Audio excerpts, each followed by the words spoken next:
Then here's a heavy duty screen that we put underneath the oil cooler, okay? It's gonna go in the same spot where this guy does.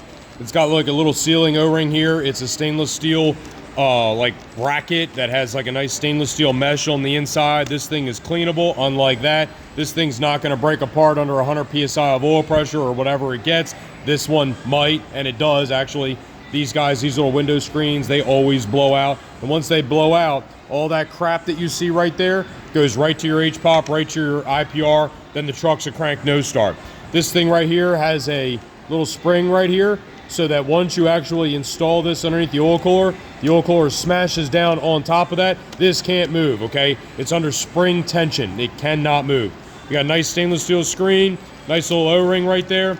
And basically this piece will never come apart on you. It looks really good, and it's gonna live underneath your oil cooler for the rest of the time that your truck is moving down the road. You'll never have to replace this guy.